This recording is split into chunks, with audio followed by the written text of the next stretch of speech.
Erev Tov Rabotai, we are continuing with our Mishna Yomi Masechet Pesachim. We are up to Perik Daled Mishnah Bet. Today's Mishnayot should be Leilu Nishmat Neria ben Svetlana Aranbai ben Eliyahu ben Burchai Israelov Menuchatam beGan Eden. Amen. Yesterday's Mishnah discussed the law for one who is in a place where the local custom differs from his hometown custom. Today's Mishnah discusses a similar situation that arises in connection with the law requiring one to remove Shvi'it produce from his house at the end of the season.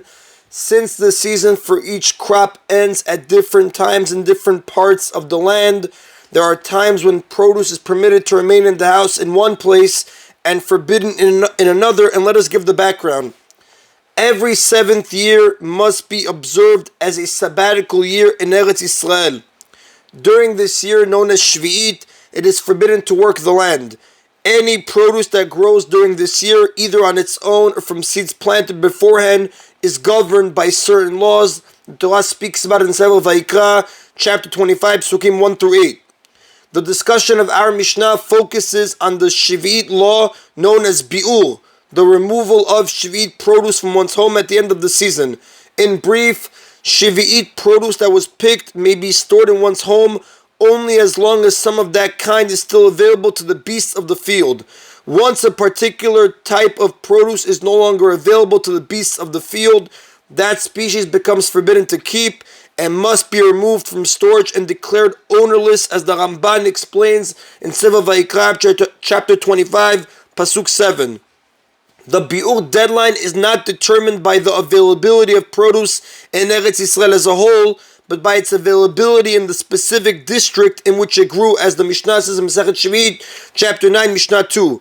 Our Mishnah will discuss how one deals with Shvi'it produce brought from one district to another.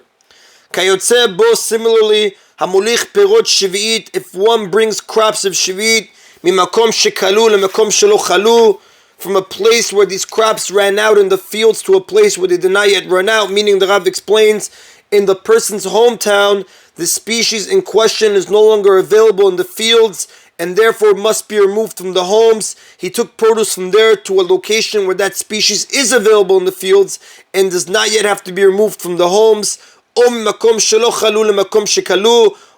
a place where they did not yet run out to a place where they did run out, meaning in the person's hometown, the species in question is still available in the fields and therefore may still be stored in the homes. He took produce from there to a location where that species is no longer available in the fields and must be removed from the homes.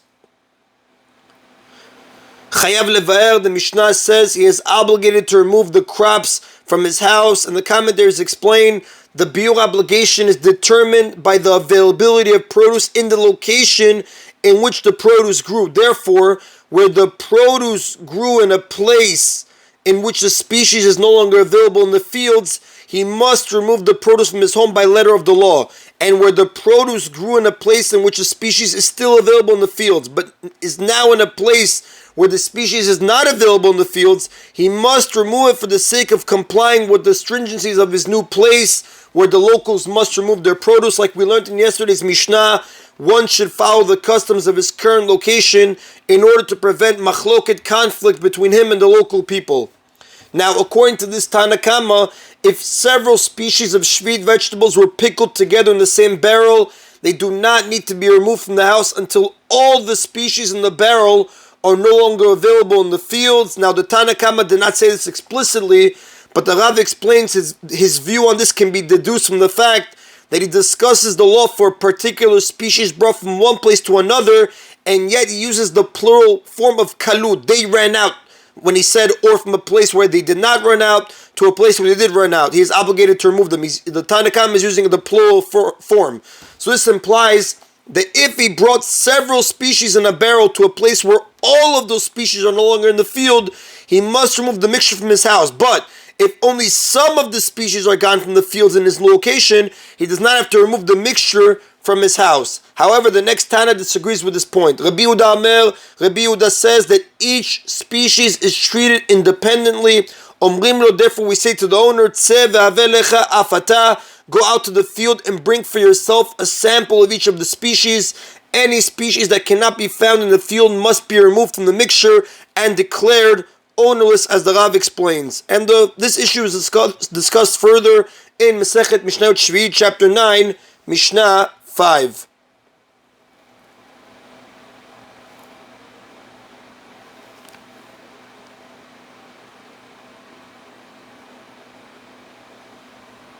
And the Rav does tell us, V'alacha ki Rabbi Yehuda, the halacha follows the opinion of Rabbi Yehuda, Tekai b'shitate de Rabban Gamliel, because he is following the opinion of Rabban Gamliel, Sh'halacha k'moto b'Mesechet Shvit, and the halacha follows him in Mesechet Shvit. And that is the end of Mishnah Bet.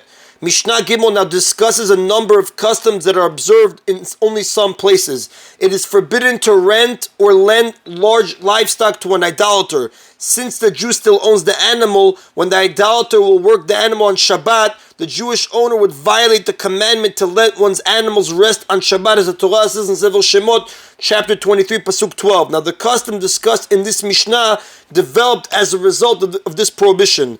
Makom shenahagu limkor behemat daka leoved kochavim.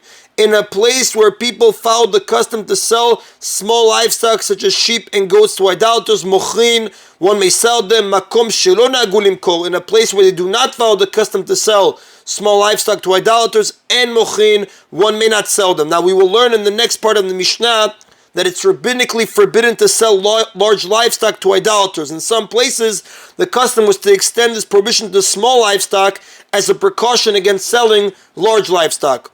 The Mishnah continues, Ubechol makom en mochin lehem behema gasa, but in every place one may not sell them large livestock such as oxen and horses.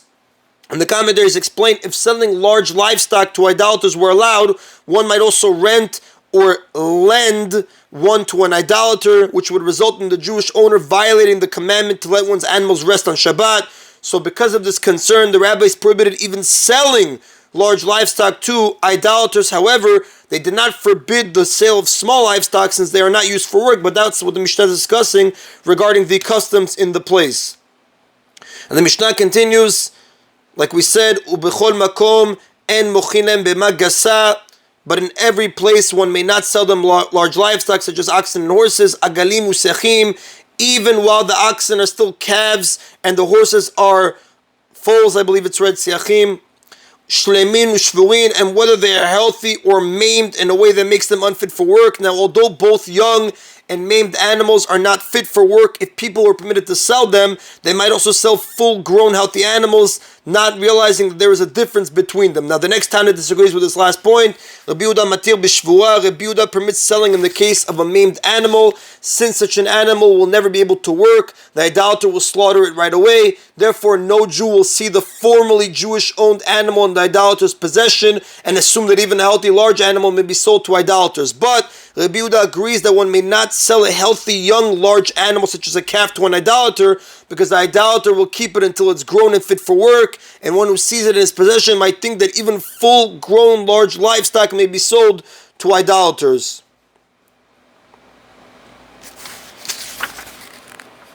And the Rav does tell us, Ven alachak Rabbi Yehuda, the halacha does not follow Rabbi Yehuda. The Mishnah concludes, Ben betera matir basus. Ben betera permits selling in the case of a horse, because horses are usually used for carrying riders, not for labor such as plowing, and the rabbis did not prohibit selling an animal mainly used to carry riders, because it is not biblically forbidden for one's animal to carry a rider on Shabbat. The Rav explains because the rider supports his own weight, Chai noseh et atzmo, and the horse is not considered to be carrying, and therefore there is no concern that the commandment to let one's animal rest on Shabbat will be violated. However, the Tana Kama maintains that if selling riding horses were permitted, one might also sell work horses, and therefore on account of that concern, the rabbis prohibited selling all horses to idolaters according to the Tana Kama. And the Rav does tell us, Ben betera, the halacha does not follow Ben betera, the halacha follows the opinion of the Tana Kama, that one may not sell even riding horses. That is in Rabotai of today's Mishna Yomi. Baruch Adonai Leolam. Amen v'amen.